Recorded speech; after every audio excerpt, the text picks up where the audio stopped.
మీరున్న టైంలో గన్ సెంటర్లు ఉన్నాయి, మీరున్న టైంలో అసలు నీళ్ళే లేవు. నీళ్ళు ఏడలేవండి.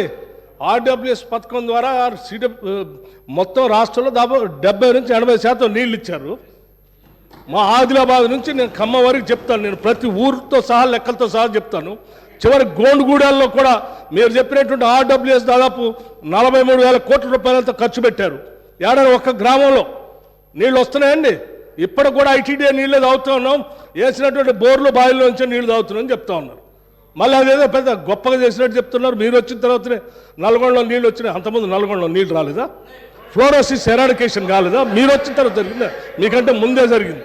మీరు ఇంకా కట్టినటువంటి ఆర్డబ్ల్యూఎస్ పథకం కింద కట్టినటువంటి సంస్థల్ని, వ్యవస్థల్ని, ఆస్తుల్ని అన్నింటినీ కూడా ధ్వంసం చేసి తాళాలు వేసి పనికి రాకుండా చేశారు. వాటి మీద కూడా లెక్కలతో మేము బయటకు తీస్తాం, రివ్యూ చేస్తాం. అధ్యక్ష 10 ఏళ్ళు విధ్వంసం జరిగింది అన్నారు. మరి 10 ఏళ్ల విధ్వంసం గురించి మాట్లాడితే 55 ఏళ్ల విధ్వంసం గురించి మాట్లాడాలన్నా వద్దా? 55 ఏళ్ళు కాంగ్రెస్ పరిపాలనలో చేసిన జీవన విధ్వంసం చెప్పాలి. ఇప్పుడు గౌరవ సభ్యులు రామ్మోహన్ రెడ్డి గారు మాట్లాడుతూ రాజశేఖర రెడ్డి గారి పేరు తీసుకున్నారు, గత ముఖ్యమంత్రుల పేర్లు తీసుకున్నారు. పొన్నం ప్రభాకర్ గారేమో ఆంధ్రప్రదేశ్ చరిత్ర మాట్లాడొద్దంటారు. మరి రామ్మోహన్ రెడ్డి గారేమో గతంలో ఉన్న ఆంధ్ర ముఖ్యమంత్రుల పేర్లు తీసుకున్నారు. పేర్లు తీసుకున్నప్పుడు చెప్పకపోతే ఎట్లా అధ్యక్ష? వాస్తవాలు చెప్పాలి, చరిత్ర చెప్పాలి, అద్దం చూపెట్టాలి కదా సార్. 55 ఏళ్ళు పరిపాలించే అవకాశం ఇచ్చినప్పుడు సాగునీరు ఇవ్వలేని అసమర్థులు, తాగునీరు ఇవ్వలేని అసమర్థులు, కరెంట్ ఇవ్వలేని అసమర్థులు, వాళ్ళ అసమర్థత గురించి చెప్తే ఉలికిపడ్డం ఎందుకు అధ్యక్ష? అధ్యక్ష ఇంకొక మాట కూడా నేను విజ్ఞప్తి చేస్తా ఉన్నాను. ఇది మొదటి రోజు అధ్యక్ష. మొదటి రోజే ఇంత ఉలికిపడితే ఎట్లా అధ్యక్ష? మొదటి రోజు ఇంత భయపడితే ఎట్లా? ఒక్కొక్క మంత్రి గారు లేసి అప్పుడే ఉలికిపడి మాట్లాడుతున్నారు. అంత భయం ఎందుకు సార్? అధ్యక్ష నిర్మాణాత్మక సూచనలు చేయాలన్నారు భట్టి గారు, మీ వెల్కమ్ ఇట్. కానీ మీరు నిర్మాణాత్మకమైన గవర్నర్ ప్రసంగం ఉంటే, విధ్వంసంగా ఉండకపోతే వాస్తవాలు చెప్తే మేము కూడా వాస్తవాలు చెప్పేటోళ్ళం.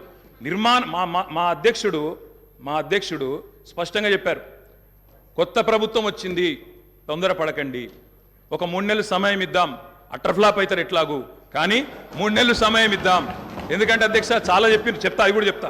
పాపం వాళ్ళ సభ్యుడే వాళ్ళని నిరికిస్తాను. అధ్యక్ష ఒక్క మాటలో చెప్పాలంటే తెలంగాణలో అధ్యక్ష ఒక్క మాటలో చెప్పాలంటే ఏంది అధ్యక్ష కాంగ్రెస్ పరిపాలన? బొంబాయి, బొగ్గుబాయి, దుబాయ్. ఆనాడు ఇదే కదా అధ్యక్ష. మొత్తం ప్రజలు వలసలు పోయే దుస్థితి, రైతులు మొగులు దిక్కు చేసే దుస్థితి, మొత్తంగా ఆఖరికి ఇవాళ అక్కడ కూర్చున్న ముఖ్యమంత్రి గారి సొంత జిల్లాలోనే గంజి కేంద్రాల అధ్యక్ష. ఇందిరమ్మ రాజ్యం అంటే గంజి కేంద్రాలు, ఆకలి సావులు, ఎన్కౌంటర్లు తప్ప ఏముండే అధ్యక్ష? ఇది గొప్పగా చెప్తున్నారు అధ్యక్ష. ఆ రోజుల్లో ప్రాజెక్టులు కట్టకున్నా, పైసలు తరలించకపోయిన ఆంధ్రాకి మౌనంగా మంగళహారతులు పట్టింది తెలంగాణ కాంగ్రెస్ నాయకులు కాదా అధ్యక్ష? ఆనాడు మేము రాజీనామాలు చేస్తుంటే, గొంతు చించుకుంటుంటే, పేగులు దిగేదాకా కొట్లాడుతుంటే, పదవుల కోసం పెదవులు మూసుకున్నది ఎవరు అధ్యక్ష? ఇలా బాగా మాట్లాడు.